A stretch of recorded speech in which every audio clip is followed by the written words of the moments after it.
একদিন হজরত মুহাম্মদ সাল্লাল্লাহু আলাইহি ওয়াসাল্লাম ফাতেমা রাদিয়াল্লাহু তাআলা আনহাকে ডেকে বললেন, হে ফাতেমা, এই মদিনায় এমন একজন কাঠুরিয়ার স্ত্রী থাকে, সে এমন একটি আমল করে যে আমলের কারণে সে তোমার আগে জান্নাতে প্রবেশ করবে। হুজুরে পাক সাল্লাল্লাহু আলাইহি ওয়াসাল্লামের কথা শুনে হযরত ফাতেমা রাদিয়াল্লাহু তাআলা আনহা বললেন, আব্বাজান, এটা কিভাবে সম্ভব?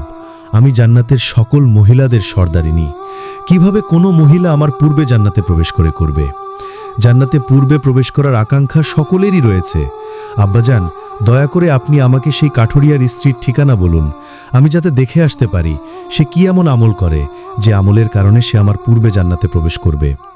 হুজুর সাল্লাল্লাহু আলাইহি ওয়াসাল্লাম তখন তাকে বললেন, ফাতেমা, আজকে তুমি বাড়ি ফিরে যাও, কিছুদিন পরে আমি তোমাকে ডেকে নেব এবং আমি তোমাকে সেই কাঠুরিয়ার স্ত্রীর ঠিকানা বলে দেব। হুজুরে পাক সাল্লাল্লাহু আলাইহি ওয়াসাল্লামের এই কথা শোনার পরে হযরত ফাতেমা রাদিয়াল্লাহু তাআলা আনহা বাড়ি ফিরে আসলেন। এইভাবে বেশ কিছুদিন অতিবাহিত হয়ে গেল। এর মধ্যে হযরত ফাতেমা রাদিয়াল্লাহু তাআলা আনহা অসুস্থ হয়ে পড়লেন। একে তো তিনি অসুস্থ, অন্যদিকে একাধারে 3 দিন তার বাড়িতে কোনো খাবার ছিল না। খাবার না খেয়ে এবং অসুস্থতার কারণে হযরত ফাতেমা রাদিয়াল্লাহু তাআলা আনহা খুবই দুর্বল হয়ে পড়লেন। শেরেখদা হযরত আলীর কাছে তখন কোনো অর্থ ছিল না যেটা দিয়ে হযরত আলী কোনো খাবার কিনে আনতে পারত। 3 দিন অতিবাহিত হবার পর হযরত ফাতেমা রাদিয়াল্লাহু তাআলা আনহা হযরত আলী রাদিয়াল্লাহু তাআলা আনহুর হাতে একটি কাপড় দিয়ে বললেন, হে আমার প্রিয় স্বামী, আপনার হয়তো মনে আছে আব্বাজান মুহাম্মদ সাল্লাল্লাহু আলাইহি ওয়াসাল্লাম আমাদের বিয়ের সময় এই কাপড়টি আমাকে হাদিয়া স্বরূপ দিয়েছিলেন। এটি অত্যন্ত বরকতময় একটি কাপড়। আমার মন চাচ্ছে না যে এই কাপড়টি আমি বিক্রি করে দেই, কিন্তু তারপরেও যেহেতু আমাদের ঘরে 3 দিন যাবৎ কোনো খাবার নেই, তাই আপনাকে এই বরকতময় কাপড়টি আমি দিচ্ছি। আপনি এটিকে বাজারে বিক্রি করে এর মূল্য দিয়ে আপনি কিছু খাবার কিনে আনুন।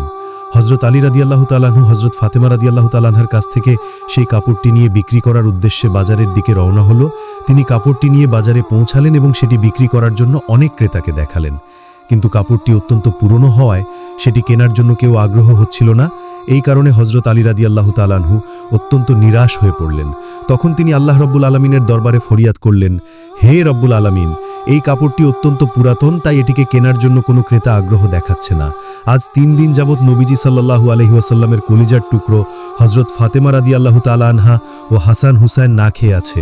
রব্বুল আলামিন, আজকে যদি আমি এই কাপড়টি বাজারে বিক্রি করে এর মূল্য দিয়ে খাবার কিনে বাড়িতে যদি না যেতে পারি, তাহলে আজকেও তাদেরকে না খেয়ে থাকতে হবে। আপনি এই কাপড়টি কেনার জন্য একজন ক্রেতার ব্যবস্থা করে দিন। শেরে খুদা হযরত আলী রাদিয়াল্লাহু আনহুর এই দোয়ার পরে একজন ক্রেতা আগমন করল এবং সে তাকে প্রশ্ন করল, আলী, তুমি কি এই কাপড়টি বিক্রি করতে চাও? আলী রাদিয়াল্লাহু তাআলা আনহু বললেন, জনাব, আমি তো এই কাপড়টি বিক্রি করার জন্যই বাজারে নিয়ে এসেছি।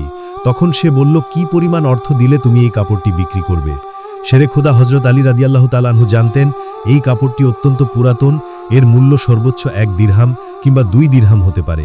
তাই তিনি কোনো দাম না চেয়ে বললেন, জনাব, আপনার যা মর্জি তাই প্রদান করুন, আমি নিজ থেকে এই কাপড়টির কোনো দাম চাচ্ছি না। তখন সেই ক্রেতা বলল, আমি 6 দিরহাম দিয়ে এই কাপড়টি ক্রয় করতে চাই, তুমি কি বিক্রি করতে রাজি আছো? হযরত আলী রাদিয়াল্লাহু তাআলা আনহু খুশির সাথে রাজি হয়ে গেলেন এবং বললেন, জনাব, আপনি আমাকে 6 দিরহাম দিয়ে এই কাপড়টি ক্রয় করতে পারেন। এরপর ক্রেতা হযরত আলী রাদিয়াল্লাহু তাআলা আনহুকে 6 দিরহাম দিল এবং হযরত আলী রাদিয়াল্লাহু তাআলা আনহু তাকে সেই কাপড়টি হস্তান্তর করলেন। ওদিকে আল্লাহ আলামিনের একদল ফেরেশতা অন্য আরেক দল ফেরেশতাকে বলতে লাগলো, নবীজি সাল্লাল্লাহু আলাইহি ওয়াসাল্লামের সাহাবীরা অত্যন্ত দানশীল, তারা সুখে দুঃখে সর্ব অবস্থায় দান করে। ফেরেশতাদের এই কথা শুনে অপর একদল ফেরেশতা বলল, আল্লাহর নবীর সাহাবীরা দান করে, এটা ঠিক কথা, কিন্তু তারা সুখে দুঃখে সবসময় দান করে না। তাদের হাতে যদি কিছু থাকে তাহলেই তারা দান করে, এবং তাদের হাতে থাকা জিনিসটার প্রয়োজন যদি তাদের নিজেদের থাকে তখন তারা সেই জিনিসটি দান করে না। ফেরেশতাদের এই ঝগড়ার সমাধান করতে আল্লাহ রাব্বুল আলামিন তাদেরকে বললেন, হে আমার ফেরেশতা, তোমরা পরস্পরের মধ্যে ঝগড়া না করে এই বিষয়টি পরীক্ষা করার জন্য শেরে খোদা আলীর কাছে চলে যাও। সে 6 দিরহাম দিয়ে একটি কাপড় বিক্রি করেছে, আর এই 6 দিরহাম তার অত্যন্ত প্রয়োজন। তোমরা আলীর কাছে সেই 6 দিরহাম চেয়ে দেখো সে তোমাদেরকে দেয় কিনা, আর এর মধ্যেই তোমাদের ঝগড়ার সমাধান হয়ে যাবে। আল্লাহ রাব্বুল আলামিনের পক্ষ থেকে এই নির্দেশ লাভের পরে একজন ফেরেশতা ফকির বেশে হযরত আলী রাদিয়াল্লাহু তাআলা আনহুর কাছে আগমন করলেন। শেরে খোদা হযরত আলী রাদিয়াল্লাহু তাআলা আনহু সেই 6 দিরহাম দিয়ে খাবার কিনতে যাচ্ছিলেন। ইতিমধ্যে ফকির বেশে সেই ফেরেশতা বললেন, হে আল্লাহর বান্দা, আমি কয়েকদিন যাবৎ না খেয়ে রয়েছি। দীর্ঘদিন না খেয়ে থাকার কারণে আমার শরীরে সামান্যতম নড়াচড়া করার শক্তি নেই। আমি আল্লাহর ওয়াস্তে তোমার কাছে কিছু ফরিয়াদ করছি। যদি তোমার কাছে কোনো অর্থ থাকে, দয়া করে আমাকে সেগুলি দান করো, যাতে সেই অর্থ দিয়ে আমি খাবার কিনতে পারি এবং আমার ক্ষুধার জ্বালা নিবারণ করতে পারি। ফকিরের এই প্রার্থনা শুনে হজরত আলী রাদিয়াল্লাহু তাআলা আনহু ভাবতে লাগলেন, হে আল্লাহ, আজ 3 দিন যাবৎ আমার স্ত্রী ও সন্তানেরা না খেয়ে রয়েছে। 3 দিন পরে আমার স্ত্রী ফাতেমা আমাকে একটি কাপড় বিক্রি করতে দিলেন। বলা ছিল সেই কাপড় বিক্রি করে তার অর্থ দিয়ে আমি তাদের জন্য কিছু খাবার কিনে নিয়ে যাব। কিন্তু এখন আল্লাহর এক অসহায় বান্দা আমার কাছে ভিক্ষা প্রার্থনা করছে। এখন আমি কি করব? আমি কি আমার স্ত্রী ও সন্তানদের জন্য খাবার কিনে নিয়ে যাব, নাকি এই ভিক্ষুককে দান করে দেব? সর্বশেষে তিনি সিদ্ধান্ত নিলেন যে এই অর্থগুলি ভিক্ষুককে দান করে দেবেন। অতঃপর তিনি মনে মনে ভাবতে লাগলেন, আল্লাহ আমার উত্তম অভিভাবক, এই ভিক্ষুককে আমি 6 দিরহাম দান করে দেই। অতঃপর আল্লাহ রাব্বুল আলামিন আমার জন্য উত্তম ব্যবস্থা করে দেবেন। তখন তিনি সেই 6 দিরহাম ভিক্ষুককে দান করে দিলেন। এরপর অত্যন্ত চিন্তিত এবং পেরেশান মনে হযরত আলী রাদিয়াল্লাহু তাআলা আনহু সামনের দিকে চলতে লাগলেন। ইতিমধ্যে দেখা গেল এক ব্যক্তি হযরত আলী রাদিয়াল্লাহু তাআলা আনহুর কাছে একটি লাল ঘোড়া নিয়ে আসলো এবং সে তাকে বলল, হে শেরে খোদা আলী, আপনি কি আমার কাছ থেকে এই লাল ঘোড়াটি কিনতে চাচ্ছেন? তখন হযরত আলী রাদিয়াল্লাহু তাআলা আনহু বললেন, ভাই, আমি কিভাবে এই ঘোড়াটি আপনার কাছ থেকে কিনব? আমার হাতে তো কোনো অর্থ নেই। তখন সেই ব্যক্তিটি বলল, হে শেরে খোদা হযরত আলী, আমি বাকিতে আপনার কাছে এই ঘোড়াটি বিক্রি করব। আপনি এই ঘোড়াটি নিয়ে ব্যবসা করুন, এরপর ব্যবসায় লাভ হলে আমার মূল্য আমাকে চুকিয়ে দেবেন। হযরত আলী রাদিয়াল্লাহু তাআলা আনহু তখন ভাবলেন, যেহেতু বাকিতে তিনি আমাকে এই ঘোড়াটি বিক্রি করতে চাইছে, তাহলে তা নিতে আমার সমস্যা কোথায়? অতঃপর হযরত আলী রাদিয়াল্লাহু তাআলা আনহু বললেন, আপনি কত দিরহামের বিনিময়ে এই ঘোড়াটি বিক্রি করবেন? সেই ব্যক্তিটি বললেন, আমি 100 দিরহামের বিনিময়ে এই ঘোড়াটি আপনার কাছে বিক্রি করলাম। হযরত আলী রাদিয়াল্লাহু তাআলা আনহু সেই ঘোড়াটি 100 দিরহামের বিনিময়ে তার কাছ থেকে কিনে নিল। এরপর ঘোড়াটি বিক্রি করার জন্য বাজারে নিয়ে গেল। হযরত আলী রাদিয়াল্লাহু তাআলা আনহু যখন সেই ঘোড়াটি বিক্রি করার জন্য বাজারে নিয়ে গেলেন, তখন এক ব্যক্তি এসে তাকে জিজ্ঞেস করলেন, হে শেরে খোদা হযরত আলী, আপনি কি এই ঘোড়াটি বিক্রি করতে চান? তখন হযরত আলী রাদিয়াল্লাহু তাআলা আনহু বললেন, ভাই, আমি তো এই ঘোড়াটি বিক্রি করার জন্যই বাজারে নিয়ে এসেছি। সেই ব্যক্তিটি বললেন, আপনি কত দিরহামে বিনিময়ে এই ঘোড়াটি বিক্রি করতে চান?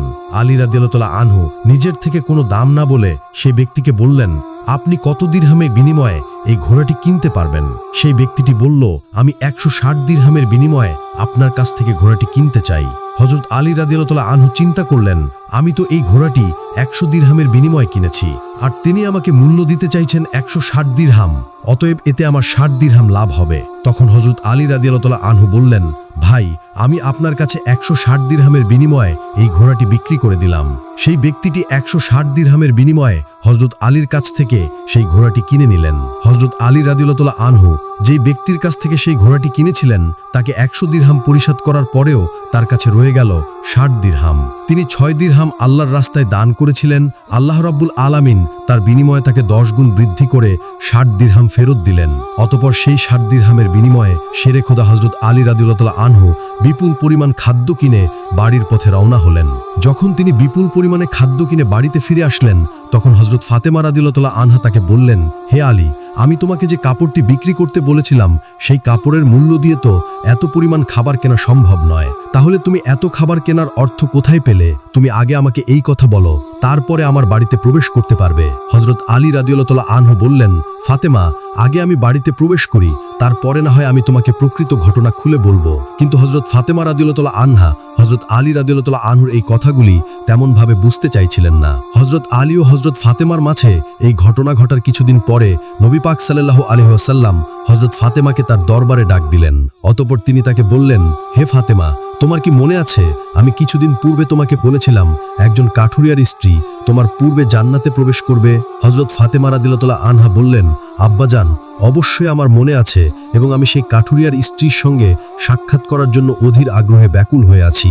দয়া করে আপনি আমাকে তার ঠিকানা বলুন, যাতে আমি দেখে আসতে পারি সেই কাঠুরিয়ার স্ত্রী কি এমন আমল করে যার কারণে সে আমার পূর্বে জান্নাতে প্রবেশ করবে। তখন মুহাম্মদ সাল্লাল্লাহু আলাইহি ওয়াসাল্লাম তাকে বললেন, হে ফাতেমা, কোনো এক নির্জন জঙ্গলের মাঝে সেই কাঠুরিয়া ও তার স্ত্রী বসবাস করে, তুমি যাও তার সঙ্গে সাক্ষাৎ করে এসো। রাসূল সাল্লাল্লাহু আলাইহি ওয়াসাল্লামের কাছ থেকে সেই কাঠুরিয়ার স্ত্রীর ঠিকানা পেয়ে হযরত ফাতেমা রাদিয়াল্লাহু তাআলা আনহা তার সাথে সাক্ষাৎ করার জন্য রওনা হলেন। যখন তিনি কাঠুরিয়ার বাড়িতে এসে পৌঁছালেন, তখন হযরত ফাতেমা রাদিয়াল্লাহু তাআলা আনহা সালাম দিয়ে বললেন, বাড়িতে কি কেউ আছেন? আমি নবীর মেয়ে হযরত ফাতেমা বলছি, আমি কি বাড়ির ভিতর আসতে পারি? ভেতর থেকে আওয়াজ আসলো, আমি পরম সৌভাগ্যবান যে আমার বাড়িতে নবীর মেয়ে হযরত ফাতেমা আগমন করেছেন। হে আল্লাহর নবীর মেয়ে, আপনি বলুন কেন আমার বাড়িতে আগমন করেছেন? তখন হযরত ফাতেমা রাদিয়াল্লাহু তাআলা আনহা বললেন, আমি আপনার সাথে দেখা করতে চাই, দয়া করে আমাকে ভেতরে আসতে দিন। তখন কাঠুরিয়ার স্ত্রী বলল, হে আল্লাহর নবীর মেয়ে, যে জান্নাতের সর্দারিনী, আপনার সাথে দেখা করার একটা ইচ্ছা ও আগ্রহ আমার মনেও রয়েছে, কিন্তু তারপরেও আমি আপনাকে ঘরে আসার অনুমতি দিতে পারি না, কেননা এটি আমার স্বামীর ঘর, আর আমি আমার স্বামীকে না বলে কোনো মানুষকেই ঘরে ঢোকার অনুমতি দিতে পারি না। দয়া করে আপনি আগামীকালকে আসবেন, আমি আমার স্বামীর কাছ থেকে আপনার ব্যাপারে অনুমতি নিয়ে রাখব।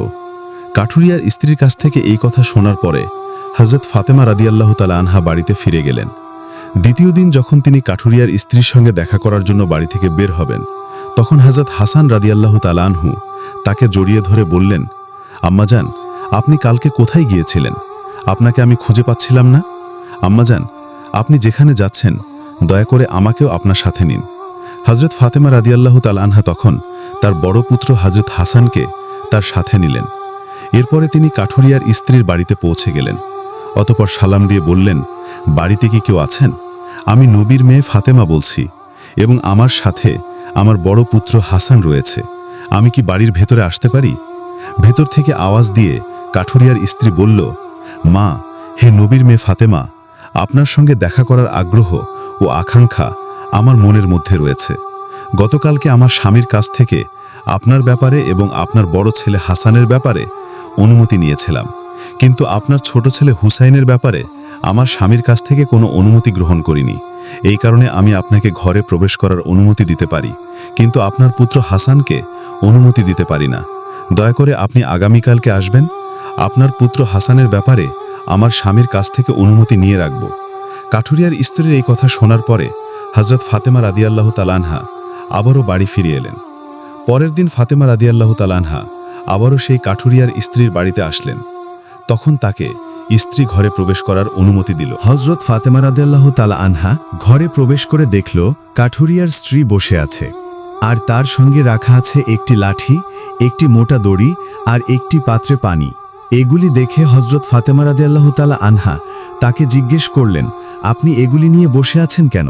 সারাদিন পরিশ্রম করার পরে যখন আমার স্বামী বাড়িতে ফিরবে, তখন হয়তো তার অজু করার প্রয়োজন হবে অথবা তার পানি পান করার প্রয়োজন হবে।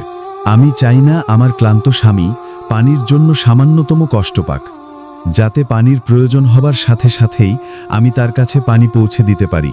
এই কারণেই আমি পানি নিয়ে বসে আছি। হযরত ফাতেমা রাদিয়াল্লাহু তাআলা আনহা আবার জিজ্ঞেস করলেন, হে বোন, তাহলে এই লাঠি নিয়ে বসে আছো কেন? তাছাড়া এই দড়ির কি প্রয়োজন? কাঠুরিয়ার স্ত্রী তখন উত্তর দিল, আমার স্বামী যদি কোনো কারণে আমার উপর অসন্তুষ্ট হয় এবং আমাকে শাস্তি দেওয়ার ইচ্ছে করে, তখন তার প্রয়োজন হবে একটি লাঠি, এবং আমাকে বেঁধে যাতে শাস্তি দিতে পারে তার জন্য প্রয়োজন হবে একটি দড়ি। আমি চাই না এই জিনিসগুলি খোঁজাখুঁজি করতে গিয়ে আমার স্বামী কোনো রকম কষ্ট হোক, সেই জন্য আমার সামনে এই জিনিসগুলো নিয়ে বসে আছি। যখনই আমার স্বামী আমাকে কোনো কারণে শাস্তি দিতে চাইবে, তখনই তার সামনে লাঠি এবং দড়ি আছে, যাতে তিনি আমাকে দড়ি দিয়ে বেঁধে লাঠি দিয়ে শাস্তি দিতে পারেন।